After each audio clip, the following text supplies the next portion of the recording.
자, 이번 시간 내용도 국어 시간과 마찬가지로 여러분들이 공책 정리를 따로 하진 않아도 될 것 같아요. 이번 시간에는 원의 넓이라는 단원에서 어떤 내용을 배우는지를 소개해주는 그런 시간입니다. 그래서 앞에 나온 그림들을 보면서 이번 시간에 이제 배우는 이야기를 통해서 다음 수학 시간부터 어떤 것을 배우게 되는지 생각해 보면 될 것 같습니다. 자, 교과서 136쪽, 137쪽을 펴면은 이런 그림이 나오죠. 공원 같아요, 공원. 공원에서 사람들이 운동을 하고 있는 모습들도 많이 보이고 하는데 이 안에도 원이랑 관련된 그림들이 굉장히 의도적으로 많이 있네요. 예를 들어서 요런 데 보면은 보통은 이렇게 세모 모양, 네모 모양, 원 모양, 꽃밭은 보통 없죠.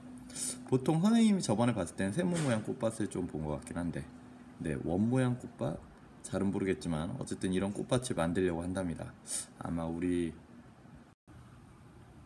수학 시간에 이 꽃밭의 넓이를 구해봐라 라는 그런 과제도 나오지 않을까 하는 생각이 드네요. 다음, 호수나 연못 같은 데는 이렇게 원형으로 되어 있는 경우가 굉장히 많죠. 여기 주변에 사람들이 돌기도 하고요. 사람들 보는데 사이에 보니까 여기 초록색이 있고 빨간색이 있네요. 초록색 길은 사람이 가는 길, 빨간색 길은 자전거가 가는 길을 의미합니다.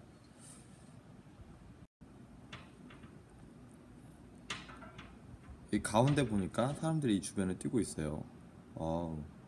이렇게 짧게 뛰어가지고는 운동이 될런지 모르겠지만 어쨌든 열심히 뛰고 있는 사람도 있고 바깥쪽에서 뛰는 사람들도 있고, 저번 체육선생님 말씀해 주신 것처럼 사람들이 다 오른쪽으로만 뛰고 있네요. 왜 오른쪽으로 뛰는지 한번 인터넷 검색해 봤으면 더 재밌는 사실도 알 수 있을 것 같아요.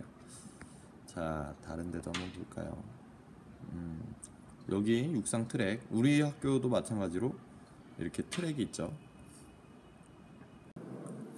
이런 트랙 속에서도 여러분들이 원의 모습을 좀 찾아볼 수 있을 것 같습니다.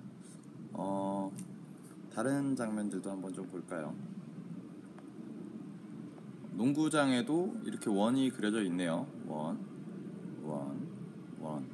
이곳이랑 이곳에서는 자유투라는 반칙을 범했을 때 공을 던지는 자리이기도 하고, 여기는 경기가 시작될 때 쓰는 가운데 있는 원이죠.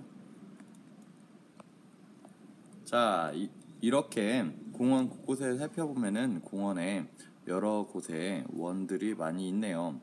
이 정도까지는 아니어도 실제 공원에서도 이제 우리 원의 모습을 띈 곳들이 꽤 많이 있을 것 같아요.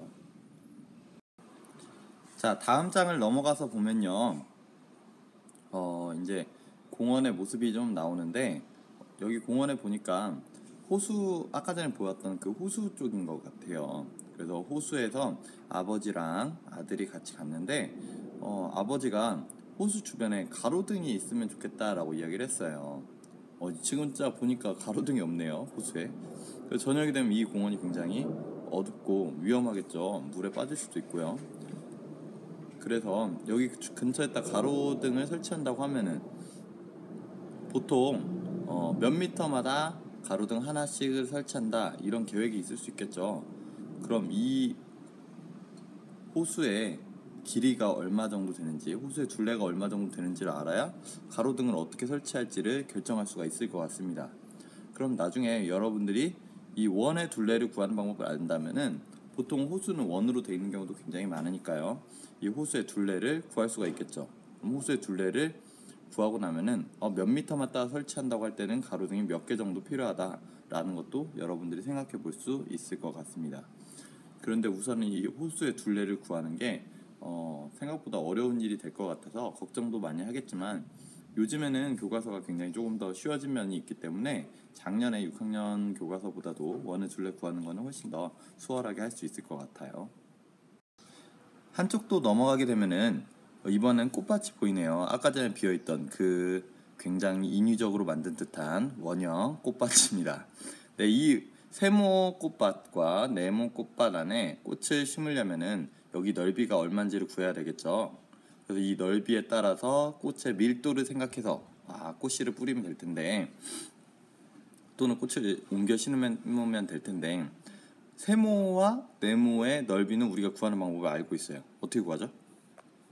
네모는 가로, 색깔을 좀 바꿀게요. 가로 곱하기 세로를 하면 됩니다.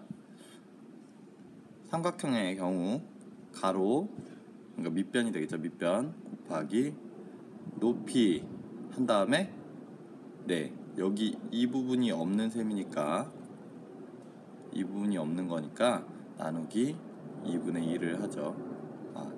미안합니다. 나누기 2를 합니다. 그렇게 구하죠. 그러면은 이 원형 꽃밭의 넓이를 구할 때는 우리가 어떤 방법을 쓸 수 있을까요?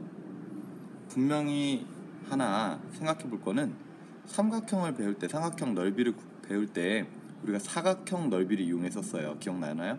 평행사변형이나 사각형의 넓이 구하는 방법을 이용했었습니다. 사각형 모양으로 만들었을 때 한번 해볼게요. 사각형 넓이라고 가정했을 때 이렇게 하면은 얘랑 얘가 같다, 또 얘랑 얘가 같다. 그러니까 사각형 넓이 구하는 것처럼 가로 곱하기 세로 한 다음에 나누기 2를 하면 될 것 같다 라고 구했어요. 마찬가지로 이 원의 넓이도 구할 때 우리는 전에 배웠던 넓이 구하는 공식을, 또 넓이 구하는 방법을 이용해서 풀게 된다는 겁니다. 단순히 얼마 곱하기 얼마 하면은 원의 넓이가 나옵니다 라고 외우지 않았으면 좋겠어요. 그렇게 외우는 건 여러분들의 생각이 더 넓어지지 않습니다. 자, 그래서 요약하자면은 이번 단원에서 여러분들이 배우는 내용 크게 두 가지가 있습니다. 두 가지. 첫 번째는 원의 둘레를 구하는 겁니다. 자, 아까 전에 호수의 둘레 구하듯이 원의 둘레를 구하는 것. 그리고 두 번째는 원의 넓이를 구하는 것입니다. 자, 분명히 이 원의 둘레를 구하는 방법도 원의 넓이를 구하는 방법도 공식이 있습니다. 근데 이 공식이 왜 나왔는지를 생각하게 된다면은 공식을 까먹어도 충분히 구할 수 있어요. 그런데 공식만 달달달달달 외우게 되면 나중에 이게 원의 둘레를 구하는 공식인지 원의 넓이를 구하는 공식인지 계속 헷갈리게 돼요. 그래서 공식만 외우지 말고 여러분들이 차근차근 이번 원의 넓이 단원에서 원의 둘레를 구해가는 과정, 왜 우리가 이렇게 됐지? 원의 넓이를 구해가는 과정, 왜 이건 이렇지? 라고 생각을 해보면서 같이 함께 배워갔으면 좋겠습니다. 다음 시간에는 원의 둘레를 구하는 방법에 대해서 한번 같이 이야기 나눠보겠습니다. 자, 오늘은 마인드맵 정리하지 않아도 된다고 했습니다. 수고했습니다.